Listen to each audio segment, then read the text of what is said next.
Greetings. This is the second edition of the Shelton Bumgarner Show, recorded live here on the Blab platform. Tonight is a special Thanksgiving edition of the show. One night before Thanksgiving, and if you are here and live watching, I wish you a happy Thanksgiving and hope you have a lovely time with your family. And let me say a little bit about myself, and then I will say a little, and then I'll turn the floor over to my co-host, Peruvian. My name is Shelton Bumgarner. I'm a writer, photographer. I'm a little bit obsessed with Blab. I use it a little bit too much, but recently I've I've decided not to use Blab because I need to look for a job.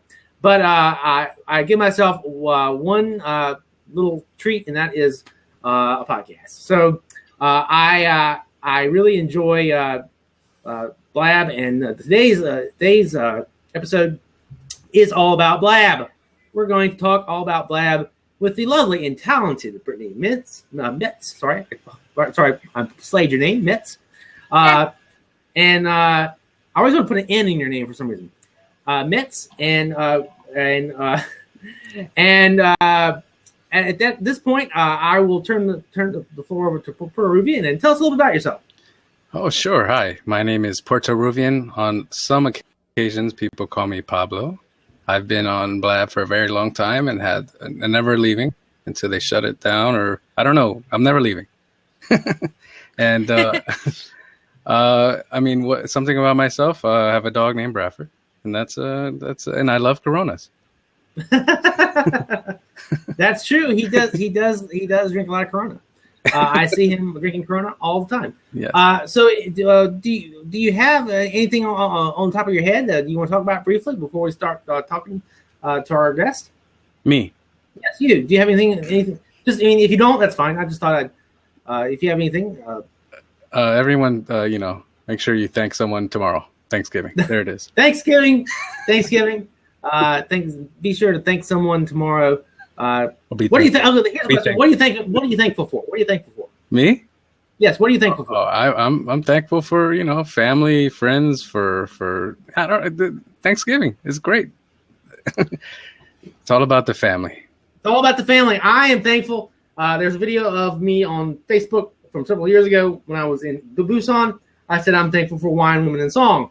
But that was a long time ago. All right. Now, let's turn to our guest, Brittany. Brittany is a staple of the Blab community. She is the community representative for the Blab Incorporated, I'm assuming. Is that, in fact, your title? Is that your title, community representative, or what? No, it's a community manager. But because we're such a small team, it's kind of just a lot of different tasks and things, and whatever is needed is kind of what I do. Okay, so, and also, is my impression, did you design the logo? Yes. Okay, can you tell us about that? How did that's an interesting thing. Tell us about how did it come about you designed that, and because it is very iconic, no pun intended. And it is, when I saw it, I was like, wow, that's really great. Can you tell us a little bit about how that came about? So, and what is it? It's a space owl. It's recently switched over. If you see the new homepage, you'll see that it's just a white circle and it's lost kind of the details and things. We tried to make it a bit more simple. When we were coming up with an idea, I was like, we need a mascot. And everyone's like, okay, whatever. Do whatever you want. Because we were coming up with a prototype and there's not much for me to do. In the early stages was just really product talk and wording and market and just weird stuff. So I thought of an owl because it's communication heavy. I love owls as well, so it worked out. Do you have lots of owls in your house? Have you collected lots of owls? Are they all everywhere? Are they iconic in your own personal life? No, I paint owls, so there's paintings of owls in my living room, but I'm not really much of a collector of trinkets. So you don't have like a shelf of owls? Oh, no. I have like a shelf and there's like 3 stuffed animals on it, and that's like a collection. Okay. But I put him in space because he's an open air platform, I guess, because it's public and open. Space and owls are cool. It's stuck. I didn't think it would last this long. And it's just kind of evolving a little to be simpler. And we'll see what happens to it in the future. But so far, it's all right. Okay, now this is I would like this is something I do not know a lot about yet personally. Tell us about like tell us a little bit about your background. Where'd you go to school? What'd you study? That kind of stuff. So my background personally is a little weird. I went to school for history just because it was something I liked. Where'd you go to school? Monterey Bay, so in California, okay. Central Coast. And I just picked something that I like, and I was like, okay, cool. I like this. I can do this. I don't know how it'll be a job, but that doesn't matter. So I finished, and then I applied to go to law school. I took the LSATs, and then during that, I was just like, you know what? I don't want to be a lawyer either. That's lame. So I went to the master's program at USC, University of Southern California, and I dropped out because I was going for teaching. And I realized I can't be a creative person that I want to be and revolutionize teaching. So I dropped out of that, moved to San Francisco, and decided that I should go into design. And I went into graphic design. I loved it. And 3 months before graduating, I was offered a job at Monkey Inferno as an illustrator. And I came in and did character design for Bebo at Monkey Inferno, which is the team that Blab is today. Bebo turned into Blab. Yes. And briefly, does the owl have a name? I named him Rihanna. But so everyone's for those of you playing the home game, that is Rihanna. I said he could be named Ryan for short when people get sick of that. Now, what is the origin? And now she's changing her glasses. She's gone from. I would say this is more classical. It's see-through. It works well with her. And for those of you listening in the podcast, Brittany has flaxen blonde hair. Like any more flaxen, and she might blind us with her flaxen blonde hair. And her glasses are now. They went from some sort of a design to now they are see-through, and they go very well with her hair. Okay, super fan, you look super fan. San Francisco looks like me. Okay, a young lady named Ariel has said in the comments, "You look super San Fran," and then the response was, "Super San Francisco looks like me." Okay. No one says San Fran for the record. No one says that. No one says San Fran for the record. Mm-hmm. Not even. Brittany, have you always been an artist, creative? And was that transition to graphic artist easy, or you were always drawing, doodling? Yeah. I've always been drawing. And when I was 4 years old, my mom was like, what do you want to be when you're older? And I said, an artist. She's like, okay, well, that's not going to work. And she's like, you can't make money being an artist.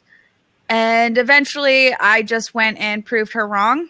I had made a career out of it. And she was like, you know what? I have learned to never doubt you because you will just do whatever you want. Right. And now, I don't know how much of what you said was a shtick and how much was true, but you said you're very close to your mother. You in fact, you have watched all of the Hunger Games with your mother last time I was.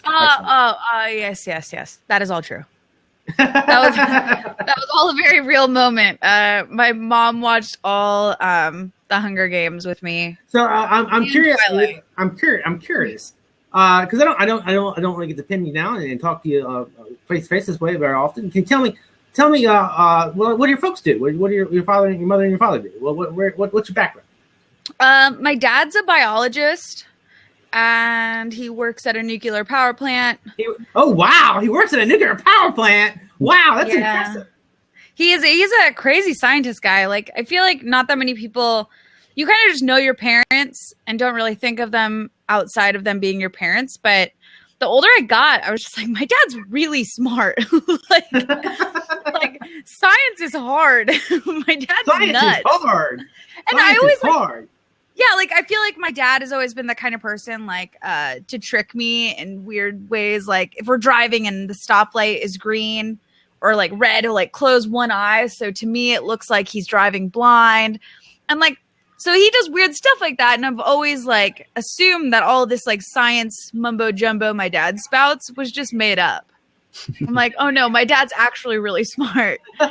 My mom's a realtor and she sells houses. How did your folks meet? Do you know how your folks met? How did they get? Yeah. How did they meet? My mom was a telemarketer.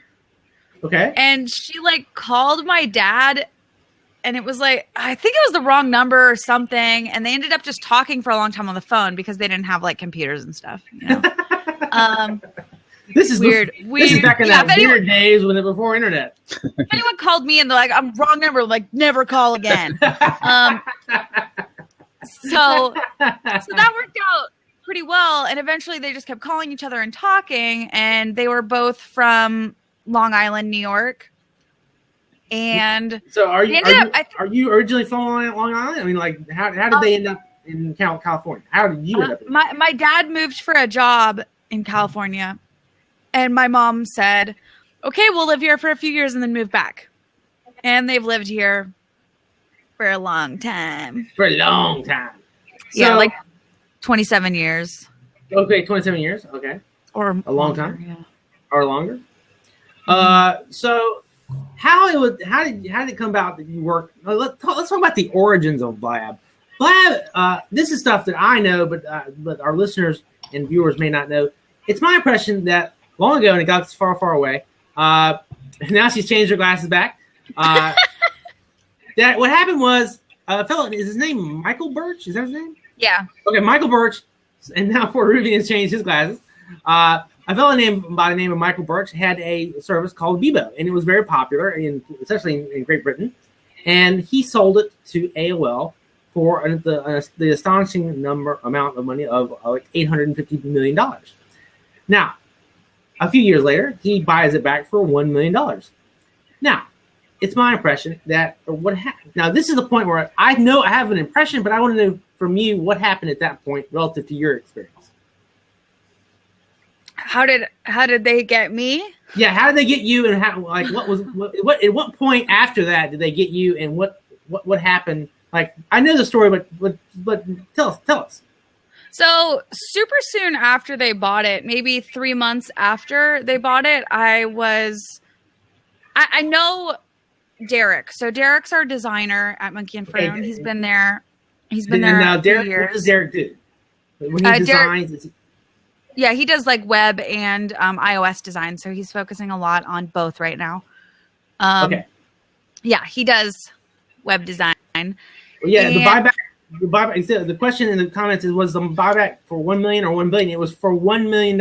Is my impression. He bought back. Yes, it was bought back for $1 million. For $1 million, he bought back Bebo from AOL, and now Baruvian has changed his glasses again for $1 million. Okay, continue. Yeah, so Derek knew me through an old ex-boyfriend, and he knew, like, we were friends on Facebook, so I would post doodles all the time and, like, weird drawings because I did it in my free time. And at Monkey Inferno, they were like, okay, does anyone know any illustrators we can reach out to do, like, character design? Because they had this idea for Bebo being a chat client. Okay. And also there was you did something with emoticons, right? There was something. Yeah, that's emoji. very much what it is. It was like there was originally there was something you were doing something with emojis and emoticons and chat and all that. Can you tell us a little bit about that? That's stuff that I don't know. Yeah, so the Bebo app, if I open it up, it's like this little there we go. Like a chat client, and I come in and I can like change my clothes so it looks like me. Oh, okay. That's me right now. Looks like you. And you can do hashtags and it puts you in any kind of scene that you say. So if you say like hashtag YOLO, you're riding this unicorn and there's like crazy stuff everywhere. Sorry, my cat's making a mess. And it's just super nuts. And there's around 3,000 different like illustrations. And I spent most of my time doing scene work and like adjusting these scenes and making really inappropriate kind of vulgar things and like now, drawing stuff. You got your job. Now you got what is for those of us, because this is stuff that I know, but maybe others don't know. What is my Monkey Inferno? Does it even exist? And what was that sort of that was the incubator that Blab came from, correct? Is that correct or wrong? Yeah. So Monkey Inferno is Monkey Inferno was an idea lab where everyone had like little projects. You'd work in teams of like 2 to 3 people, and you come up with an idea and try to like crank it out in like 3 months, and you move on. So you learn from failure. And the best part is the idea was you bring a lot of creative minds together and trust them. So you trust them. Like, it's a bunch of hungry people. We're all people who have something to prove, and we don't come from big companies or something that's sold and we're just like hanging out. Like, we're all very new to this world, and we all have something to prove and a ton of ideas. So what he was kind of thinking with this idea lab. Michael Birch, you're saying. Yeah. So Michael Birch's idea with this whole incubator of keeping us together and just like coming up with ideas and failing fast and just keep on making stuff. He was kind of betting on the fact that a bunch of creative people together will eventually create something successful. And so we did Bebo for a while, and we spent maybe over a year on it until we realized like this isn't going to work. It's not sticky the way we thought it would. It's not spreading.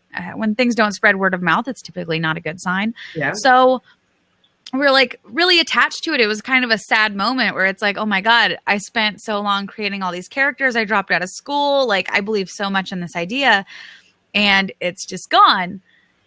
And then they kicked us out for 2 weeks to come up with something new. They're like, okay, don't think about Bebo. Don't think about it. Build something new. You have 2 weeks, make something you're passionate about, and that's it.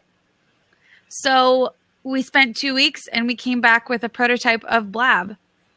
Now, when you said you spent 2 weeks, what were you doing for those 2 weeks? Were you just like walking the earth like Kane and Kung Fu? What were you doing? What was the origin?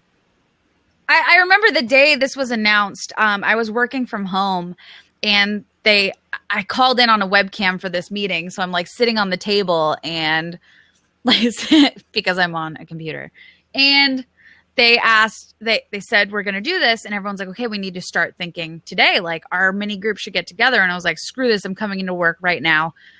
We're going to talk. We like need to be together immediately. So we came back and we all started brainstorming ideas and talking about what we think we want to work on.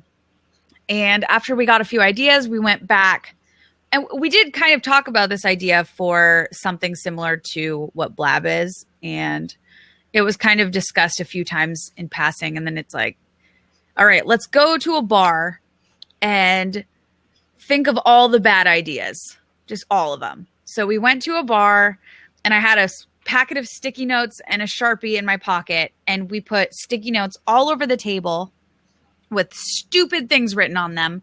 And we're like, what if we did this? And we would logically talk about if we did that. And we'd always come to like, okay, shit, like that kind of sounds cool. And then we'd all have to like be there for each other and be like, yeah, but would you want to do that for the rest of your life? Do you see this working? And we're like, no, it's not big enough. That's not a big idea. So we just kept throwing everything away. And the last thing we had written on the table was like, sex live. And we were like, we have to go home. We're like, well, that might be successful. That's not something you want to do for the rest of your life. Yeah, we're like, let's go. We're done. We're done here. Everyone go to bed. We're going to come back tomorrow. We met in a coffee shop, and we wanted to get the idea solidified as fast as possible because we needed time to build it. And we worked from living rooms until we found a workspace that the Neo offices down the street let us work in their office for a week for free because we weren't allowed to work in the office. We had to get out and think like a startup. Yeah. We needed to feel what it felt to like be hungry, and something about that fear of being like, holy shit, we have to work like in living rooms, in coffee shops. Okay, we only did it for 2 weeks, but it was that like hustle and weird situation that we're like, this needs to be fucking awesome. Because if it's not, like, then what? Did you? Can you get? Hold on. Go ahead. Did you feel like Bebo's done? This is like your only hope. Like, did you feel like if we don't come up with something, we don't have an opportunity? Like, is it do or die? It did feel very much like that. All of us were like, okay, if this doesn't work, obviously, like, Bebo's not going to happen. So it was a weird moment. But when we were working on Blab, which we called Rihanna while we were working on it. So that was the code name. The code name of Blab was Rihanna. Yeah. While we were working on it, we said, we're like, damn it, what if they hate this? What if they just, like, we do it wrong? What if we don't sell it right? And they tell us this is stupid. And then we all looked at each other like, well, we should just probably build it together then, right? Like, because we're like, there's no way they can hate it. And it just kept like going back and forth. And there was a lot of fear. We were just kind of scared little kids who have never done anything before. Now, when you say build it together, are you saying you built something before you presented it to them? Like a mock-up of some sort? Yeah. So we actually made... again? We actually were told we didn't have to. We could just do like comps and like do like a little Envision app and like show them pictures of how it would feel. And we all decided immediately, like, we are not going to show up with like dream visuals. We're going to come in with a working product. We have 4 developers on our team at the time. There was no reason we couldn't come back with something physical. I talk a lot about how like capable our developers are, and I'm not a developer, but I feel like they're magicians. Like, it's seriously insane how fast our team works. And even little things, people are like, oh, it'd be cool if you did this, and well, it'd be so easy to just change this. The stuff they're doing is just nuts. And it's really impressive how fast they're actually doing it while we're building the product at the same time. So if I may interrupt briefly, please tweet this out or tell your friends on Facebook so we can get more people. Continue. Were the 3 developers Victor, Neil, and Jake and Dwyer? Was it? Well, who was it? That was. Yeah. So it was Victor, Neil, and Jake. We had 2 other developers that pour one out are no longer with us. Yeah. Do they regret it? I'm sure they do.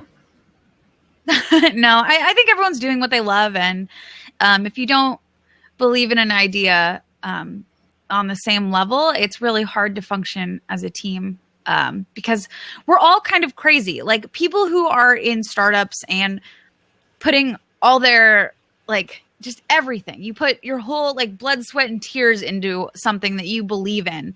And it's almost unjustifiable. Like, you don't understand, like, it's just a concept. It's just an idea. Like, is there any reason we should believe in this so much right now? And there's just this gut feeling. And when you have a group of people who all share that gut feeling, you're hopeful. You're like, okay, so we all see it. We're all crazy.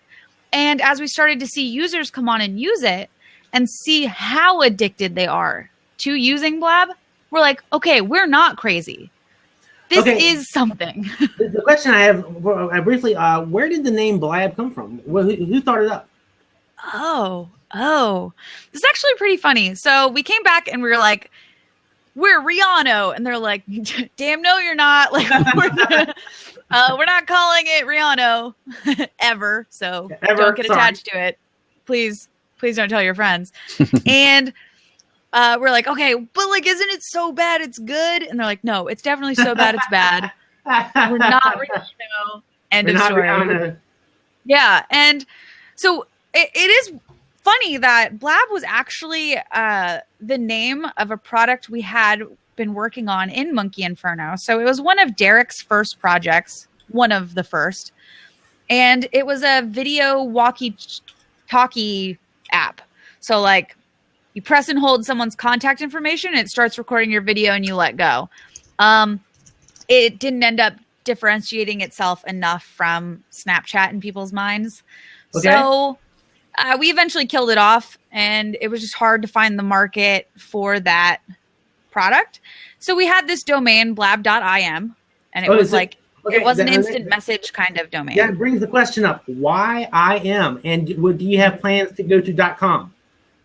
So yeah, it was because of an old URL, an old product. And because we didn't want to be Rihanna, it was like, well, shit, we need to test this immediately. We have something working. There's no reason we can't get beta testers.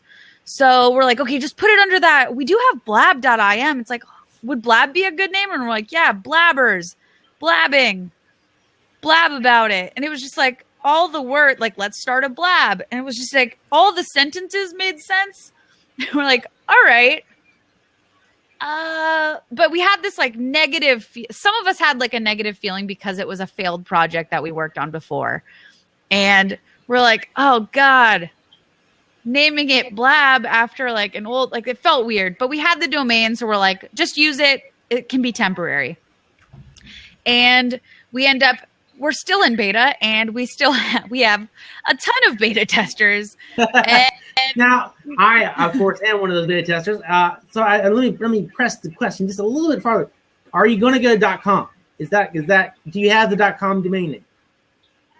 We don't currently have that domain. I think we do talk about potential different domains because .im doesn't make any sense. Yeah. And I don't know. It's really something we're working on and figuring out. But it's not like we're opposed to it. Unless there's some like that you I'm sure I mean, someone owns it, and then it's but you probably have the money to buy it, really, if you want to. But you know, I don't know. What did they talk about yesterday? It was super funny. I don't know how much of our stats I'm allowed to share. Come on, but it was a really fun, interesting fact. And this was like before the end of the day, but yesterday alone, more than half a year's worth of content was streamed on Blab. Now, when you say that, is that live streaming or is that recorded that people are watching? Live. Okay, live streaming. Now, let's address the question of what you don't have to give us proprietary details, but like give us some sense of how much replaying do people actually do of recorded Blabs? No, I don't know any of those stats. They don't like walk by and say, hand that out and like let everybody know. Yeah, it's we're working on collecting different stats and things, but it's not something I know off the top of my head. I don't feel like I am the person to say it because I don't know. I'm not the person right now. Yeah, please don't take my word on that. I don't know. Brittany, when did you know that like Blab might work? Like when you like felt like, whoa, this is like that you had the traction, the people, the word of mouth, all that. I think when I'm starting to see different types of content, and I don't remember that exact moment where I said like watching it, we're like, this is going to work. But I feel like we say that a lot. Like if we see some random show come out of nowhere and they're like, listen, we're going to do this show. We're going to do it this way. We have a huge audience. We're already bringing them on, and they just trust the platform and they do that. And they come in, they have a great experience. All their guests come in, nothing weird happens. Chat works, everything functions. And after they sign off and everyone's like, yeah, I really like Blab. We're just sitting here like, holy shit, you guys, this is going to work. Like, did you see, like, that was just like a flawless experience. They're happy. Everyone loves this. This is it. We did it. But I mean, sure, it's still like we have a long way to go. Now, okay, the question I have is, and you probably are not privy to this, but if you share what you do know, what is the vision? What is the vision for Blab at this point? Like what, because in my imagination, this is a very scalable platform. It could be used for a wide range of things. Is that the vision that it will blow up and be huge, or what? Well, I think the biggest vision is we want to create a platform where people can have conversations. And we want the most interesting conversations to happen and be engaging and open. And if there's breaking news, everyone's first thought should be, I'm going to Blab. Yeah. Like either they want to talk about it and host one, or they want to jump in and see what other people are talking about. I think this is going to be where you go to discover either breaking news, current events, whatever, and democratizing broadcasting. Yeah. Like we shouldn't be dependent on watching talking heads on the television. Everyone kind of has a voice. I think that is kind of the vision, is just we want to create a very easy to use platform that has really great conversation and engagement. Sheldon, can I tell you what my vision about Blab? Okay, what is your vision? My vision is if I have a Ford 1967 Ford, and I want to know how to change my oil filter, I can go to YouTube, right? But I want to be able to go to Blab and jump in a conversation. They're talking about cars, and I could say, "Hey, Gus, I have a 1960." Like to be able to engage live, not watch a YouTube video on a little tutorial, but to be able to have the content, like a little, like whatever my hobby is, whatever my thing is. Yes, whatever you're passionate about, you should be it. able to go here and talk to other people who are just as crazy as you are. I mean. Yes. Exactly. It's like, I talked about it today. I was like, is there a website people go to who love sports and just like talk about current games that are happening? Like, wouldn't it be cool if there was a room on Blab after every game, during every game, right, like talking about a whole season or talking about things generic? And I think that's where we see it going, is there should be a discussion happening about everything you care about, because you're not the only person. Yeah. For everything. And that's going to be a great moment. Now, yes, the thing that I find the potential for Blab is that, for me, the reason it's so engaging is it's kind of like interactive television. Like if I want to talk about something, I just start a Blab and go, and the community is strong enough that I can usually get something interesting going on. So can you give us some sense of what Blab sees itself relative to, say, Periscope? What is contrast and compare Blab with Periscope, if you may? So Periscope's really look at the world from my point of view, whether it's you talking or you showing what you see. The world from your point of view. It is very you. Yeah. This is my view of the world, whether I'm speaking or showing you what I'm actually seeing. And I think Blab is completely different because it is conversational. If I were to go on Blab and just talk about my feelings, people would be like, get the hell off this platform. Like, what are you doing? And then I sit here and I lock the seat. Like, Blab is a place to engage. Yes. Things are open and the chat's public. Everything, anyone can jump in. I have to engage with them. I have nowhere to hide. I can't read from a script. I have to respond to the questions you're asking. I can't. It's all very organic. Yes, it's very organic. Okay, here's something I'm fascinated with. And I've asked you this before, but this was not on the record. And she's changing her glasses again. I like those glasses. They're black glasses. They're very nice. I really like those. They're like mine. Thank you. What was the beta test? The alpha. I want to know not just the beta test, but the alpha test. And now Puerto Rican has put them together for glasses. What was the alpha test? Who was the first person to use Blab outside of you guys? How did that person get selected? It was probably like Saul or Jonas. I feel like they were probably one of the first few users. Does Jeff Needles ring a bell? He was he was in your early first Blab. Yes. We did invite him into the early ones. I think we opened it up to Slack channel. So that was our first thing. Explain what Slack is, first of all, because that's something I'm vaguely aware of. But for the non-techies out there, what is Slack and what is its significance to the beginnings of Blab? So Slack is a work communication tool. It's meant to kind of destroy productivity and eliminate email. So it's like little chat rooms for different topics. So in the Blab chat rooms, there's like community, daily digest, general, growth, live blabs, and we like post live blabs that we're like, you guys check this out. And we all like go check it out or talk.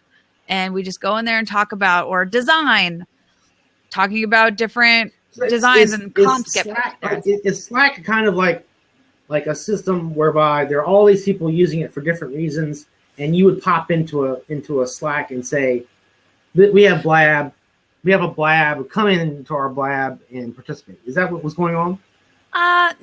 No, like, so Slack is company based. Like, only the Blab team can access it. Company has its you Slack. get your own channels, yeah. So it's not like you could come out of nowhere into like Microsoft Slack and say, "Hey, come to my Blab." No. You have to get invited. But there are new changes where people are doing community Slack. So there's a lot of community Slack channels, which I'm part of different Slack groups. So I'm part of like a design news one. A few different, and then the Product Hunt Friends, I'm part of that. And when you go into that one's even crazier because there's over 2,000 users in it. And everyone's just posting stuff and talking about whatever. And it's really kind of fun. But we were targeting different Slack channels because there were groups. Like people had like the Maker Hunt Slack channel or startups. And we'd go and say like, hey, you guys should talk about things on Blab. And we started being the most interesting conversations happening in tech.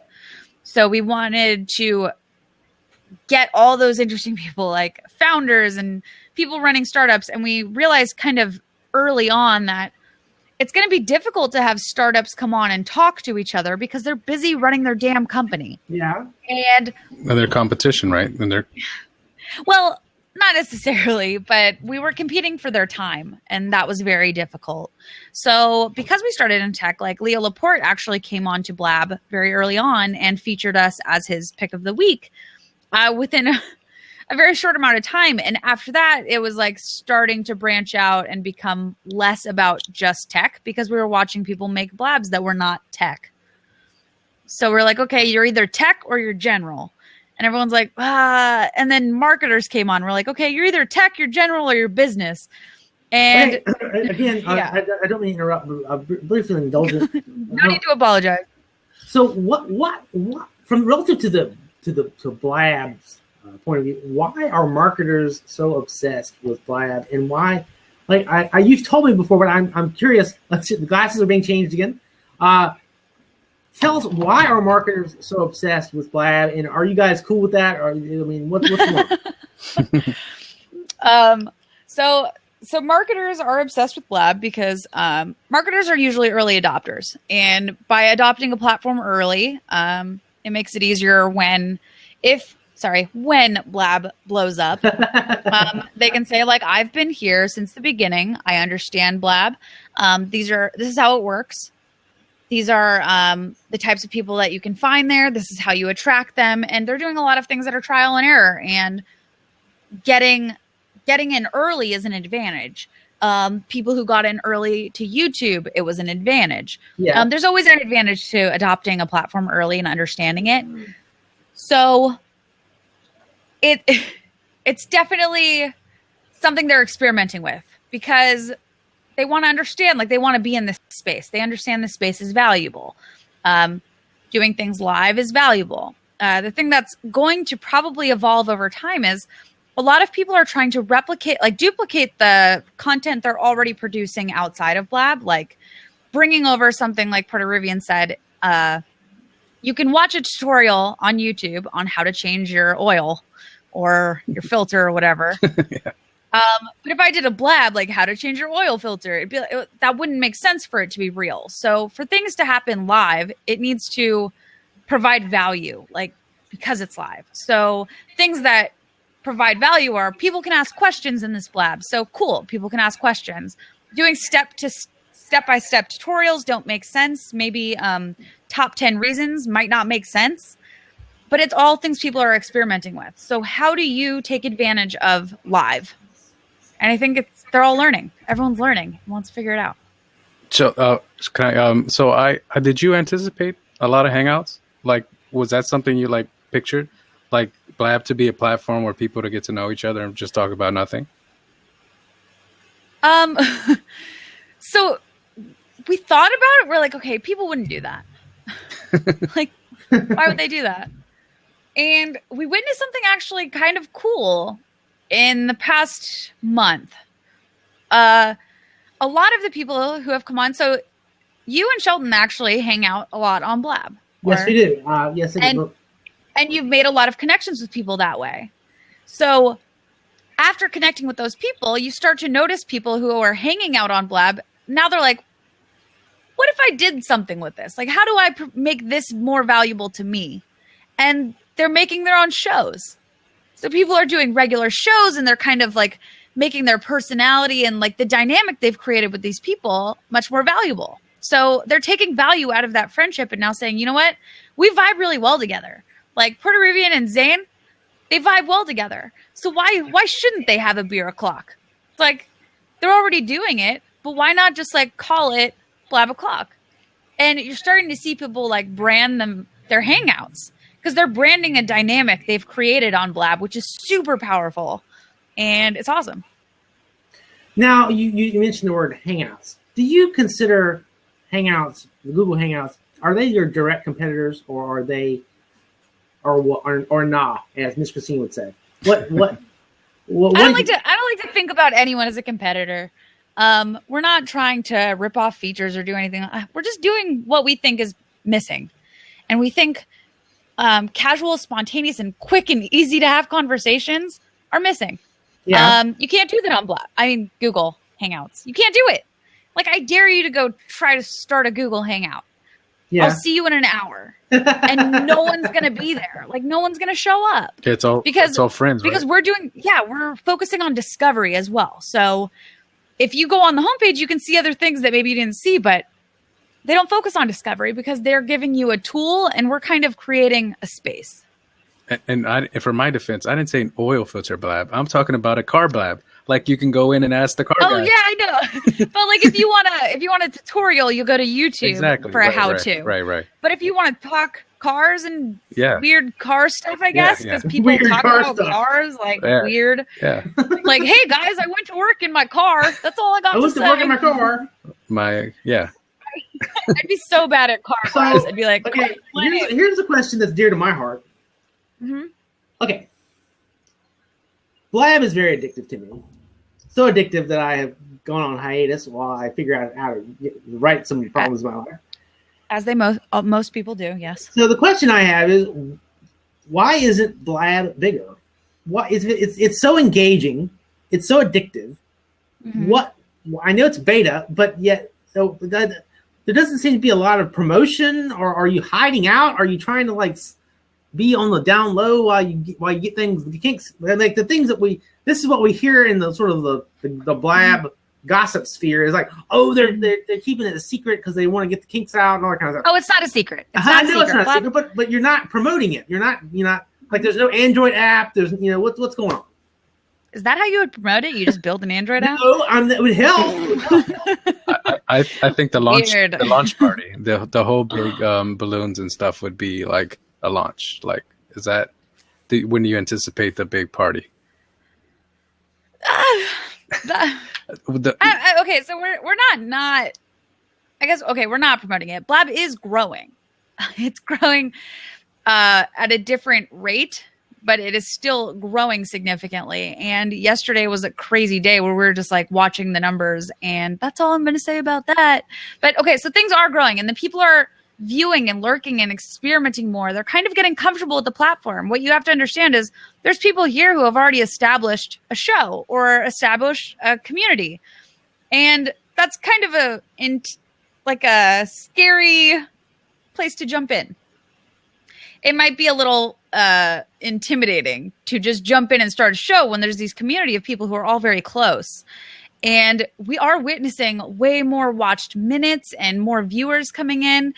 And we're working on helping those people establish their shows and blabs or just having a good first-time experience, which is why the whole home screen is different. Yeah. Everyone's home screen is going to switch, which it already has. Explain that for those in the maybe listening to the podcast. Mm-hmm. Explain what's going on with the front page and why that change took place. So the homepage had one big issue. If we want to be a place for multiple different types of content, you can't all be fighting for the same spot. So there can't just be one featured blab for everyone. Yeah. Because then things were being featured to show variety. And eventually it's like, well, how come I'm not featured? And it's like, okay, well, you should be featured. Actually, there's people who love your content. But why are we showing that content to everyone if we know they don't want to watch it? Like, so we're altering it like what you see, and people are going to start like, we're watching what people are interested in, and now things will start to highlight, or maybe there's a replay you missed and you're really into like comedy shows and someone did one, you had no idea it happened because it's in a different time zone or you were asleep, and you come on and it's highlighted for you. Like that's much more valuable than like, what the hell did they pick today? You know? Sheldon, can I follow up on something you said? Go ahead. About the? I just wanted to like, my idea of Blab, like what Sheldon was saying about promotion is like investing a lot of money on a marketing team, a public relations team, and try to get coverage in different magazines, or trying to get app feature a week and all that. Like, when is it? Is there? I mean, you know, is there a plan to make to try to be on every front page? So we don't have that plan. Things have been growing very organically and spreading word of mouth, which is powerful right now. So as we're building, as long as it continues to grow, there's no panic or rush to get all that done, because we can keep building and iterating on the idea. And we have so many people giving us feedback and testing that we make sure when things are ready to just explode, the day we can say, I can go to bed and I don't need to worry about someone saying Blab's blowing up. Like, I can't get back into my Blab, or if there's something wrong and people are like, why isn't Ad Help responding at 5 a.m.? You know, we have to get to a point where it can sustain itself. The question I have is, what's the overnight? Do you have an overnight shift for help? Like relative to Pacific Standard Time? Is there someone there in case something goes wrong on the Blab system at like 4 a.m. in the morning your time? Is there someone? No, we do always have someone who's awake. There's always someone on the Blab team who is awake. And the whole team gets Help responses. Sometimes you kind of analyze the situation, and sometimes we don't get in. Another question I would be remiss not to ask is, how often do you have to kill a Blab? I know you have the power to just go, bloop, you're dead. How often have you had to just kill it? You mean like someone's Blab they create? Yeah, just kill it. Because like that's not that often. In my experience, there hasn't been anything very objectionable. Yeah, there's not that much, and I know there's a lot of talk about having like a whole new staff for help and support. We don't have any plan right now. I feel like I'm getting all the help requests. I have them all, and I'm looking at them. They aren't unmanageable. They're not as crazy as people assume. Things that we see in support emails, if someone says there's a bug, sometimes we don't respond because the bug's been reported and we get it. It's really all manageable right now. So it's different because people rely on Help sometimes for things that are maybe more personal. And Help is really meant for like tech emergencies. And there aren't that many tech emergencies that our team can't handle it. One question I think that one of the people in the chat room definitely wants to know is how does one get a job at Blab?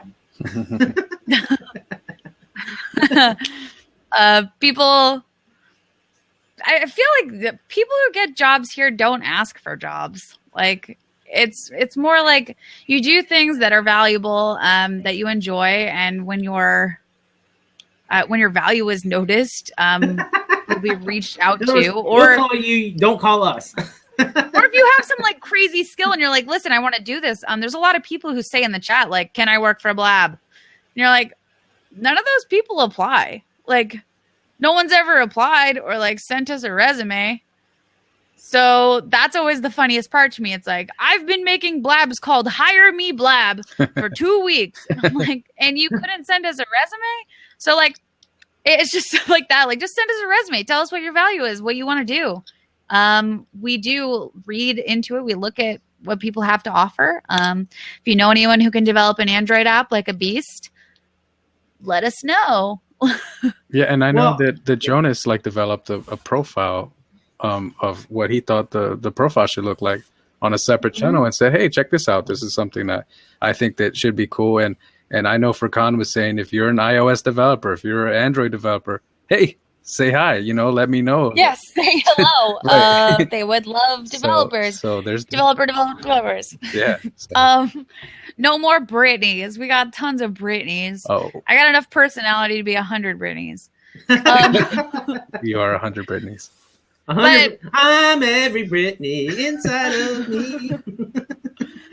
Oh God, I was gonna say something about Yobs. Oh no, what Jonas did. Okay, so the profile Jonas developed actually to say like, hey, this is what I think the profile should be. He actually had that hover over the profile image and show how many days. Yes, I saw that on his profile. Yeah. And then it like came up, and then Sean's like, "This is really cool. We should just put that in." And Jonas is like, "Done." Like, so we put it in. Yeah. It's like a cool little secret thing. It's just like, you don't need to see it up front on your profile, but it's a really cool hover. And this is my 200th day on Blab, by the way. 200th day! Congratulations! Yay! Blab is 200 years old. 200 years old. Oh, you don't look 200, Brittany.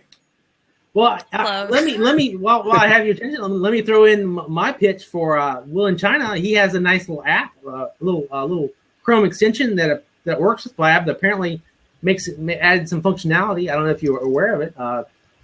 It gives you stuff like you can see if someone's online and that kind of stuff.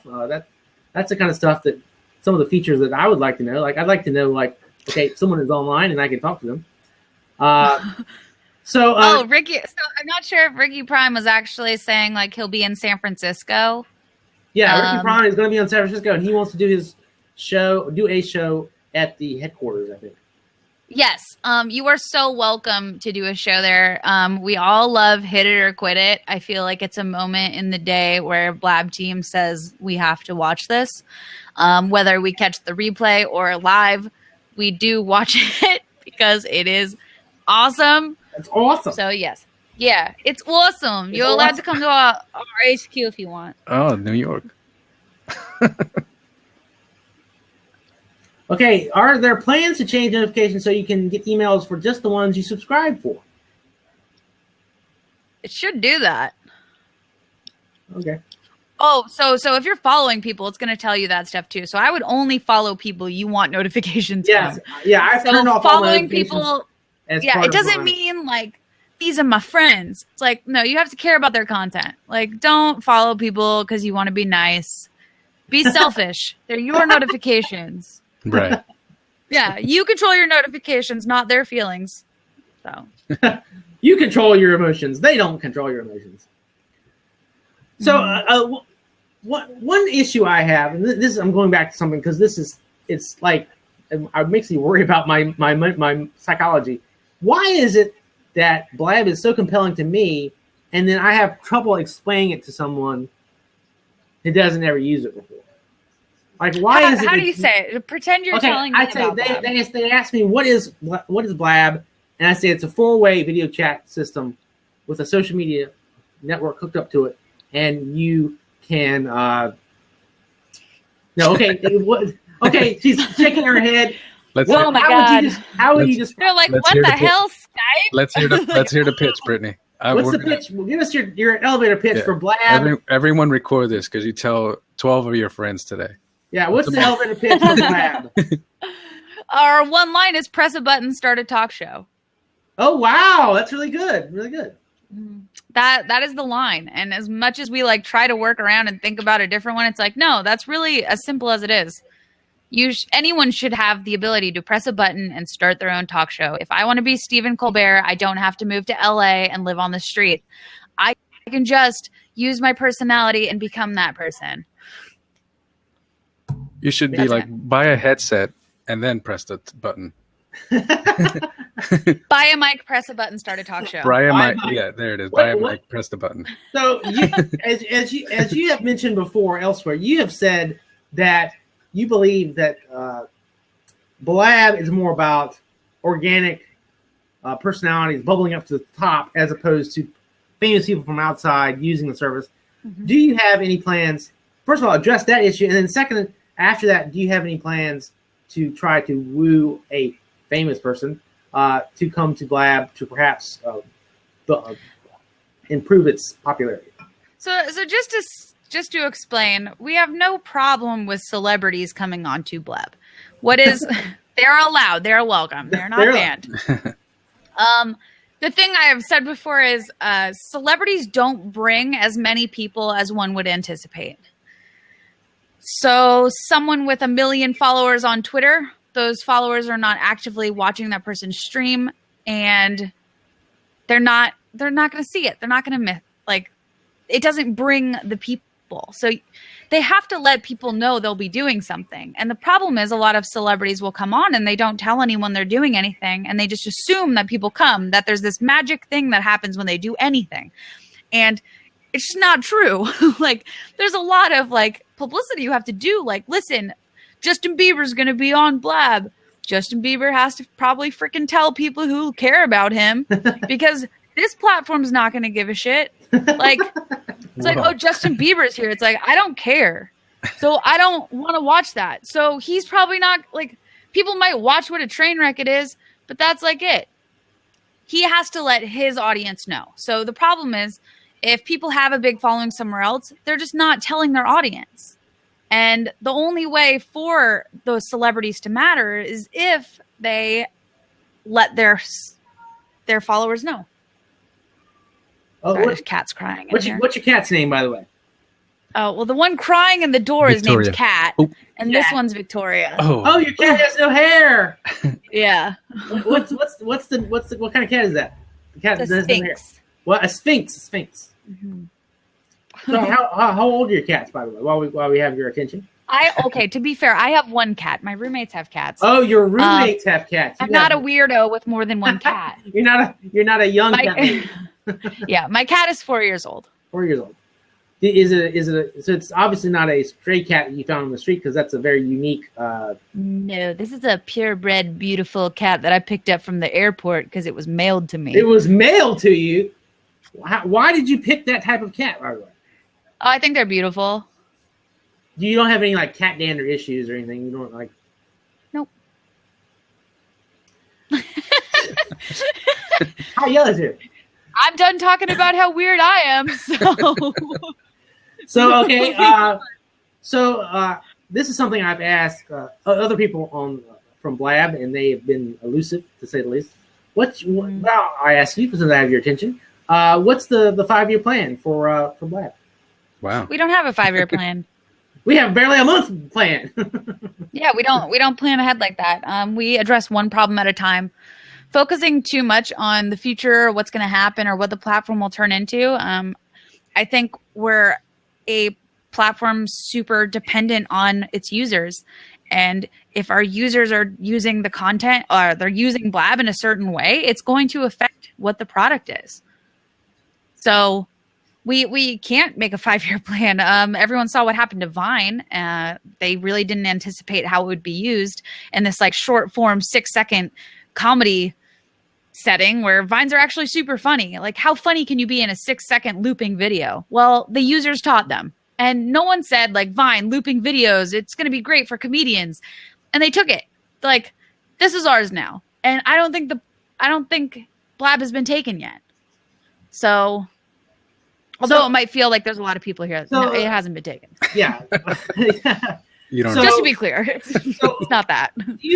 What do you think perhaps will be the tipping point of Blab? What is there? You say it's growing, but can you imagine what will be? Is there any kind of specific moment in time when you'll be able to, that you can imagine when you can point to that and say that's the moment when Blab broke, when we hit the big time? When we get 1 million users, our team's going to Vegas. So. So when we go to Vegas, Blab might break because we'll be gone in Vegas. When Sean shaves his beard on a regular basis, then we know you've gone out of beta. Yes. Why do you think people are obsessed with Blab? That's one of the questions in the chat room. So human connections are addicting. There's something about talking to someone face to face that creates a connection with them. So let's say we were tweeting at each other. I could never tweet at you again and it wouldn't matter. Yeah. But talking to you, I've now established this connection where we're having a face-to-face discussion, but we're in the comfort of our own home. So we're both in our comfort zone. You're in your dad's house, but that's like close. So, so like we're in our own comfort zone. We get to be ourselves and we have this security of being behind a computer. But I still get the value of that face-to-face connection. And I think having that window to the world and being able to talk to people from my house and not be a weirdo, like searching forums, like chat, like I want to chat. That's weird. That's like weird as shit. Like I don't want to be in those weird chat forums where people are like, hi. I'm like, oh, gross. But like people have to be human. We have to talk to each other. And it's really addicting. And it's kind of addicting to listen to other people's conversations when you're not part of it. It's like eavesdropping. I kind of use it that way. I love listening to people's conversations. Okay. Sheldon, that leads me to my little hot seat question, put Brittany on the spot question. And I just want to know, Brittany, you've been, 200 days. 200 days. You've blabbed with a lot of people. If you had an opportunity to meet 3 people on Blab in person, can you throw those names out? Do you have you even considered it? Like, whoa, I want to I don't know. See, I feel like I've met everyone because I talked to them. Like all the people I have met from Blab. So when we had the Blab meetup and at Periscope Summit, when I met a lot of these people that I've seen on camera, I was like, I don't get that like starstruck, like, oh my God. Like, but you feel like you already know them. Yeah, like I feel like I know them and I just talk to them like I do know them. And it's kind of weird. Yeah, and it's my impression. Like one of the ways that Blab, in sort of a roundabout way, could be used, I could see, especially in a big city, is something of a dating service. I could see it because you do make a connection to someone because you're talking to them for a long time, and I could see that. And you should go to Ricky Prime's Hit It or Quit It. Yeah, go to Ricky Prime's Hit It or Quit It. Okay. Yeah, Ricky Prime is actually. We have about 5 minutes left. Brittany, do you have any parting words for us before I call it a day? So if you guys want Blab to grow, then just keep doing what you're doing. Just keep loving the platform, using it, engaging. And if someone's doing something awesome that you like or find exciting, just tell them in the chat, like, I like what you're doing. This is good. Give people feedback and let everyone know, like, you enjoy what they're doing and just keep it a positive place. Yes, definitely keep it a positive place. Porteruvian, do you have any parting words? Parting words? Yes. Tomorrow, tell every single member of your family at Thanksgiving about Blab. Yeah, tell them to join Twitter. Tell them to come and tell them to, I don't know, dude, just blab it up and tell them to tell 12 people. And then that's it. Yeah, if everyone just tells 12 people. Yeah, that's the amount of people that can fit at my table. That's Pay it forward. Play it forward. Yeah. Okay, my mom's on Blab. My parting words are: I love Blab. I love it a great deal. I wish it only the best, and it's a very compelling service. And what more can I say? All right, that is it for today. Thank you very much.